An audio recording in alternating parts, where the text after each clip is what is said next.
Yesterday, guys, remember we talked about a new NBA playoff format. Teams seeded 1 through 16 with no conferences. So, Nick spent yesterday putting pen to paper, picking out the outcome of every 7-game series until he crowned a championship. But Kevin Wildes, you've been working with our guy Nick long enough to predict his predictions to stay one step ahead of him, albeit a small step. How do you think, looking at this board, Nick has this foursome playing out? Let's start on the top left. How do you think he'll go here? All right. The prognosticator of prognosticators, Nick Wright. I think Orlando is basically playing a home game here. Everything is in Orlando. I think you give Orlando one game. So you've got Bucks in 5. And then Chris Paul sneaks past the Heat in maybe 5. He ends up going to the Knicks after that. And then I think it's another Bucks in 5. That would be my prediction. About your prediction, Nick. All right, so you were very close. I have Milwaukee sweeping the Magic. I don't think the home games are going to matter for the Magic. They are totally overmatched, and we can show what we've got here. I've got Milwaukee sweeping the Magic. I have OKC beating the Miami Heat in 6, actually. So you're right on those predictions that I have, and we can reveal it. There it is. And Milwaukee then winning in 5. I think it's going to be very tough for anyone to give any real resistance to Milwaukee, particularly early in the playoffs, no matter the format. No one's going to, Broussard, take any issue with Milwaukee advancing past Orlando and whomever they play in the second round. I do think Heat Thunder could be one of the most intriguing first-round series. Broussard, do you have any issues, any qualms, any critiques with if we do get the 1 through 16 format, this quadrant going like that? Obviously, Milwaukee gets past Orlando in quick fashion, but I thought about going with the Thunder. I thought hard about it. They've played some of the best basketball in the league over the last 3 months. They've been 29-10. However, the Heat are tough. They shoot the three well. You talk about home games. I mean, they're in their home state, so it's somewhat, of a home game for them, I guess. I understand it may not matter, but I've got the Heat winning over Oklahoma City in a tough 7-game series. And that makes it tough for Milwaukee because we know Miami is 2-0 against the Bucks. Bam Adebayo, likes going against Giannis. Jimmy Butler is gritty and hard-nosed. And both teams shoot the three well, but I will give the Bucks the edge. I think they'll get past Miami in a tough 6 games. So here's my response to the Miami OKC, your point, because it's well taken, is this. Where Oklahoma City has been exceptional this year, Broussard, is close late. They have been the best fourth quarter and clutch team in the league. They're more of a veteran team than Miami is, so I think they might be a little more prepared to deal with this layoff. And we know playoff games, particularly between two closely matched teams, they're always going to come down to the last 4 or 5 minutes. I just trust Broussard, Chris Paul in those situations more than anybody Miami has. Yeah, I like Butler late. We saw it last year with Philadelphia, and he's hungry. And look, he's finally in a situation where he has his own team, and the guys are accepting it, at least for right now. Chris Paul obviously he's had mixed, responses in the clutch. Sometimes he's been great. Sometimes he's struggled. I also think with Chris at his age and his history, injuries could be, a hammy here or there. I'm not so sure he won't be felled by an injury when we start playing. Jeez. All right, Jenna, if we move on to the next quadrant, but before you set it up, it just should be noted, the next one, and I'll let you take it, Jenna, we would get these matchups either way. Whether the regular format or the other format, it would be these 4 teams playing each other. But go ahead, Jenna. All right, no, Wilds, let's do it. Next quadrant, bottom left. How do you think Nick filled out this portion? So I think the Clips roll, Nick. I know you don't like Kawhi too much, and you're saying, no, it's not that I don't like him. You don't like him. But I think Clips roll the Mavs.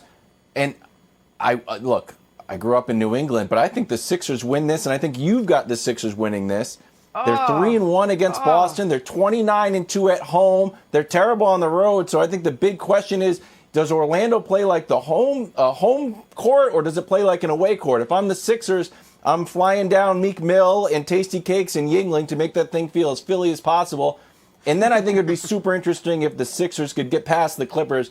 I don't know. I think you probably have the Clippers, but I personally love the Sixers here, Nick. All right, you almost went 0 for 3 there, Wilds. I think Clippers-Mavs is a brutal 7-game series. You got the number one offense in basketball. I think the Mavs can give them all they can handle. I like the Celtics over the Sixers. And Broussard, this is the one I'm sure we'll go to war on. The Celtics know who they are. They know what their rotation is. They know exactly what they're trying to do. The Clippers, meanwhile, we don't know their rotation. They don't know their rotation. Reggie Jackson, Marcus Morris, how are we fitting you in? I think the Clippers are going to be in for all they can handle in round 1 against the number 1 offense in basketball. And I think the Celtics under this format would beat them in round 2. I will give you that Dallas is a tough first-round matchup for anybody. Obviously, you got Luka, but it's his first playoffs, and he's young, so Clippers will get past them. This is a tough one in Boston and Philly, but I think coaching is a big factor here too, and I give Brad Stevens the big edge there. So you're right, it'll be Clippers, Celtics. I know this was tough for you, Nick, because you're not really a fan of either team. You like to underestimate both teams. But you are so off on the Clippers. I'm going to save some of that because they're going to be alive a lot longer than you think. So I got the Clippers beating Boston in this one, although that's a heck of a second-round matchup. It's so interesting. You've been saying all year long, before the year, during the year, how off I've been on the Clippers, despite the fact that the 65 games that have been played have showed I was the only one in America right about the Clippers. A week before the damn shutdown, they were the 4th seed in the West. So we'll see. No matter what the playoff format is, we'll get to see if the Clippers are the team that you have espoused them to be the favorites in the West and all of this, or if my preseason pessimism about them was correct. But, Jenna, I'll let you keep us moving on this. I'm with you, Nick. I like the Celtics. All right, let's move on to the other side. Top right now, Knicks Lakers, Knicks Rockets. Wilds, what do you think Nick has in this quadrant? I mean, this is the 215 here, Nick, is just up for grabs. I know you probably got the Lakers in maybe 6, but if KD comes back, and I know there's no positive reports about KD, at the same time, he had surgery on June 12th, I think. If we're into late July, we're going to be at 400 days of recovery. Historically, we're at like 250. Boogie came back at like 350. Chauncey came back at like 360. So it's a lot of time for KD. I know everybody's different, but I'm not willing to write him off entirely. The Jazz, we don't know if they like each other. They're going to have to go to counseling before they even step on the court. Rockets take it there, and then I guess you've got Lakers in 5 over the Rockets, Nick. You got one thing right. I got Lakers in 5. The Lakers are going to sweep the Nets. Okay. So I got Lakers in 4, Lakers in 5. And the Rockets, and I got the Rockets in 6 over the Jazz. Broussard, I think the Jazz, their entire chances of competing in this postseason went out the window when Bogdanovich got that surgery. Like, he's too key to what they try to do to be able to beat a quality first-round opponent in Houston. And I do think Houston can give the Lakers a bit of trouble. I was at the game in Houston where P.J. Tucker, for at least a half, did well against LeBron. The Rockets then later beat the Lakers in a game where Harden only went 3 for 10. But that's how I see that quadrant playing out. Look, Brooklyn, I've said in the past, Kevin Durant shouldn't even think about coming back. But Wilds is right. It will have been so long that since he had the injury, he should be ready. I wouldn't rush it. But if he's ready under this situation, if I'm Kevin Durant and Kyrie Irving is healthy, I'm looking at this like, this might be a chance to sneak a championship. This short playoff format and all that. So I think he's doing that, but I still go with the Lakers either way. And then you got the Rockets. I do pick them over Jazz. You mentioned Bogdanovich. Obviously, you got the Donovan Mitchell, Rudy Gobert situation too. I think over time that time will heal those wounds and they'll be fine. But this year it's going to be a problem. So I got Lakers, Rockets. You're right, Nick. Small ball with the Rockets. Can it give the Lakers some problems? Yeah, maybe they get a game or two, but the Lakers advance. All right, and real quick on Durant, it would be so unfair to ask him to come back in the cauldron of the playoffs. But Jenna, go ahead. All right, last bracket, guys. Bottom right, Raptors, Grizzlies, Nuggets, Pacers. You see it right there. Mr. Wilds, take us through what you think Nick has. Nick, I got to be honest with you. This is the bracket I'm least excited about. I wish there was a little more firepower in this bracket. I know I'm supposed to love the Raptors. I just don't. I think Raptors roll the Grizzlies. I think that's like in 4. I think Nuggets roll the Pacers in maybe 5. I don't think since there's no Denver home court, I think it's Raptors in 5.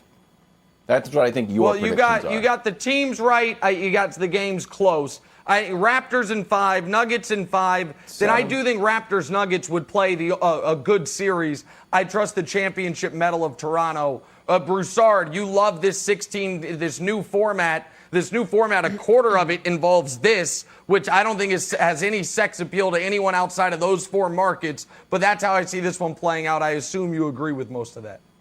Yeah, I love the other 3 brackets. This one is pretty mundane, but I agree with you. Toronto, Denver, and then that'll be a really good series, but Toronto will edge them. So I'm with you all the way on this one.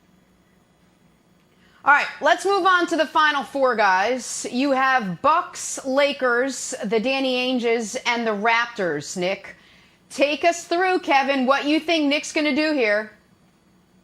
I mean, I think Nick's is going to go Bucks in 6, Lakers in maybe 5, and then it's going to be classic Nick Wright time, America. Lakers in 3 for the championship. LeBron wins MVP. Too much respect for you were close. Too much respect for Giannis. Bucks in 5. They walk over the Celtics just like they did last year against the Celtics. Lakers in 5. LeBron, ghost of Christmas past for the Raptors. It's like, again, we got to go through LeBron to make the finals. And then my preseason prediction, my midseason prediction, my current prediction, Lakers over the Bucks in 6. What say you, Chris Broussard? Well, I'm not even sure Toronto's going to show up if they have to face LeBron again. So they might win that series by forfeiture. But Lakers definitely make the finals in this case. You're so wrong, though. Look, the Clippers, as much as this layoff may benefit LeBron because he's older and he gets to rest, he'll have, 2-3 months off to get his body right. It is going to benefit the Clippers more than anyone. Don't forget, Nick Wright, they have been banged up all year. Kawhi Leonard missed 13 games. Paul George missed 22. Those 2 are going to be 100% now. And even as they were just dropping those guys in the lineup here and there, they still were playing with great chemistry.